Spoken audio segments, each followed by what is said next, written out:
You're most probably wondering how this shard changed everything in Minecraft Destiny. Really see us, so I feel like over very hard bosses fast. You shouldn't. Right, yeah, that's how. Yeah. Before we get into all of that, we have to start from the beginning. One day, the players of the server were given a task to help and donate 50 Bibles to get the first EDT expansion event into the game. And while only after 3 days, the players had raised 29 out of 50, and we were given a teaser of what the trust lines would look like. 4 days later, on September 17th, the task was complete. In addition, the players will receive the following: Trust Lands, Outskirts, Winding Cove, along with the Lost Sectors. Players achieved 70 Bibles out of the 50, which is an insane achievement. However, since the Guardians had rated a total of 50 Bibles, the great fleet of warlocks the farm had to offer has gone to work powering the EDT expansion device, while the expansion has started very slowly, and at the very far reach of the EDZ part of the Wine and Cove road has begun to appear. However, due to the result of the immense power, the area between this and the device has been twisted and destroyed, with the warning of players should be cautious when travelling this area as well as the power attracted the numerous forces such as the Vex and the Taken, so Guardians should be able to look out for threats. The expansion device continued to make daily progress in bringing new areas to the EDZ. The beginning and most deadly phase of this are now coming to a close, and what the Guardians now call the Danger Zone is no longer further decaying. It does however continue to load the Wine and Cove path at the edge, so be careful. The Vanguard has set up a post within this area and have begun hauling important resources out to the farm, as we still don't know what the device could do to this area. This endeavour, however, did not go unnoticed by the Fallen, who launched multiple attempts to seize the trucks and resources for themselves. Thanks to the steadfast efforts of the Guardians, all but one of these attacks were repelled. Once the Vanguard had distracted all they could, the outpost was eventually abandoned, leaving their amassed resources on the farm in a future Vanguard undertaking. Suddenly, a beacon ascended from the heart of the EDZ expansion device, illuminating the entire sky. Moreover, the once radiant abyss below was observed to have a dimed. The energy now radiating from the device has surged to truly remarkable intensity. Given a rise of hot peculiar phenomena, the expanding domain is experiencing accelerated growth, transforming areas like the Danger Zone and Billy Starting Zone into a vibrant haven of lust, greenery and vitality. At this juncture, anywhere it seems possible. Emerging from the obscurity, the Traveler Shard on the farm, once encircled by Amatic forces, began to communicate directly with the Guardians, gradually setting in motion a journey venturing away from the farm, only to be confronted by relentless forces of the Witness, known as the Subjugators. After the Guardians successfully repelled their assault, the Shard made a transmat to the EDZ. There it tore through the earth, leaving a trail of evil in its wake, until they encountered the expansion device at this pivotal moment. The Shard objectives shifted from rescuing the lost Traveler Shard of the EDZ to harnessing the power emanating from the expansion device. Later that very day, without warning or any discernible precursor, expanded expanse vanished, sending out a astonishingly high frequency signal across all Guardian channels. Upon further analysis through the scans and reports, the Vanguard confirmed a direct correlation between the arrival of the Traveler Shard on the device and the subsequent disappearance of the area. But then on Halloween day, the 31st of October, the pyramids arrived, marked a combination of our long-awaited interpretation hovering above the Traveler Shard and the EDZ device. It first sees the Traveler Shard next to it, commenced siphoning the power from the device, plunging it into the darkness. The extent of the device remaining functionality remains uncertain. All we can do, sir, is the foreboding presence of the pyramid casting its shadow over the fruits of our labour. The expanding area remains conspicuously absent at this juncture. Guardians can only hold on to hope for the best. Guardians found the last EDZ Traveler fragment and they spoke to them before promptly disappearing. I must take my leave. The better part of me, in the form of a floating shard, has been lost. There is no hope there. I cannot let the darkness find it before I can. Guardians, promise me you'll find me once again. It is your only hope. We'll meet again soon.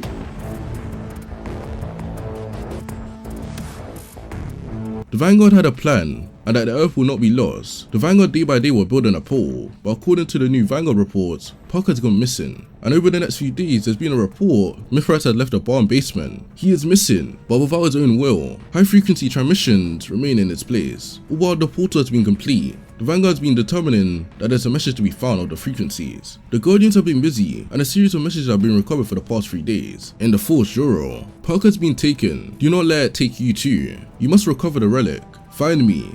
Message left behind on the farm. You will need me. The light provides. Decoded from the previous 2 messages become Splicer. Decoded from the teaser from the Winding Cove, meet me tomorrow, 21 PM GMT, Artifact's Edge. And so the Guardians grew to our Ness's Artifact Edge, and Mithridates arrived, saying, Guardians, I meet you here in light. I was glad that the Guardians were able to receive the message. Mithridates says that there's something dark brewing, and we must stop it, and we should join forces, no longer being enemies. But the thing is, before we fight our enemy, we must understand our enemy. And Mithridates says, you now face what's known as the Umbraxis, a pyramid very dark and powerful, but we learn that we ain't the first it touched, but we are the last. But with any enemy, the commander of the Umbraxis has a weakness, and that is you. We learn that the sacred splicer are almost entirely gone, thanks to the Umbraxis hunting us down in the Dark Ages. However, Mithridates remains, and Mithridates says that we will become a splicer. But to be able to understand splicer technology, we have to understand Vex tech. What the Guardians have to do on Ness is, the Vex use the confluxes to store their data, and Mithridates believes there are 5 in use right now. However, the Guardians are going to need the encryption keys to access them, so find the Warden and take them down. So the Guardians went all over Nessus and are hunting them down. After the Guardian found the 5th, Mithridates said to return to him, and now that we have all 5 keys, we can find the closest conflux and extract the data. And the Guardians went on to extract the data, and now we can understand the Vex technology used with the simple ask of a ghost to know the knowledge. And the ghost tells us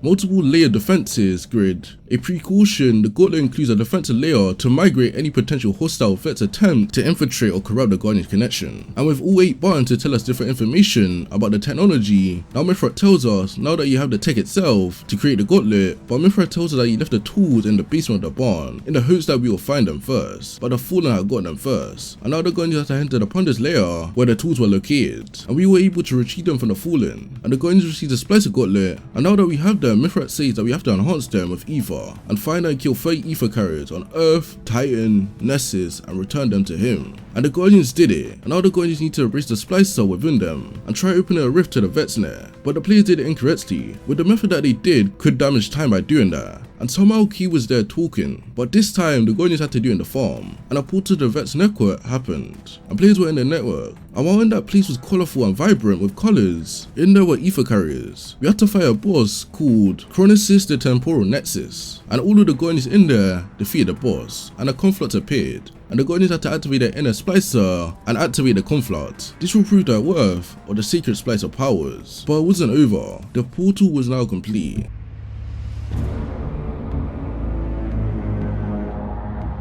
Cade 6, Akora Ray, and the Guardians conferred around the dormant pool, where the Guardian talks about how they could open the portal, and then Mithridates enters the area with his present commanding attention. He said that he can assist the Guardians into opening the pool, and Mithridates says that he watches us and helped us, but together we can fight. And us, the Guardians, say Mithridates and I are one, and we will work together. And then Mithridates sets on the pool, studying intently, and the Guardians use the spice within themselves and use the gauntlet to open the pool. And the pool takes us to a forest? The Guardians are in a forest find a memory of the Lightblade, with a memory of Insurrection Prime spawning in, surrounding the Guardians. We kill them. As the Guardians press on, the distant sound of the rustling leaves alert them, and suddenly they were ambushed by Taken emerging from the shadows. As they battle their way through the relentless assault, determined to uncover the purpose of their journey, they eventually reach a small clearing, where they discover an enigmatic relic called the Aegis. Beside the lost EDT Traveler fragment, as the Guardian question about this is where the lost EDT Traveler fragment has been, or what this relic was. As they reach for the relic, a Puck suddenly emerges, catching them off guard, but as the Lost Traveler fragment speaks to us, saying Guardian take the relic, it's the only way. The Guardians hesitantly grab the relic, as the Lost EDT Traveler fragment began to glow with bright light.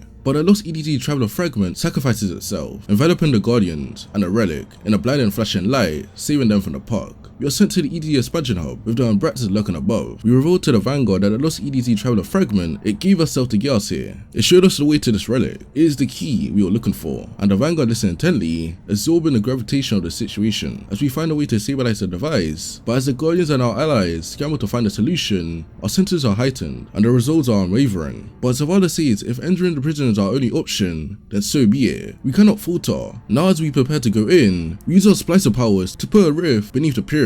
We summon our splicer powers to create an anti-gravity lift that stands up from the ground that will pull Guardians toward the entrance of the pyramid. We are inside the pyramid, and the ghost translate Mithridates' messages to the Guardian. As you step into the heart of the pyramid, know that you carry the hope of the world upon your shoulders. The line between light and darkness blurs within those walls, but your resolve is unwavering. Remember, you are the beacon of travel's light, and together you forge the destiny of all existence. May your courage guide you through the shadows, and may we meet again in the race of the light. But then we are greeted by a sudden message from the commander of the Umbraxis. Welcome, bearers of the light, into the ear of your deepest fears. Fears terror within my domain. You shall face the crucible of truth. Know that I am the embodiment of the shadows that dance at the edge of your existence, you organs, and your newfound holy blinkers in the vast expanse of eternity together. We are the cosmic balance, the eternal struggle. Your presence here signals the convergence of destiny and the inevitable collision of light and darkness. Embrace the revelation for it. Our fate of all existence, told we weighed and measured.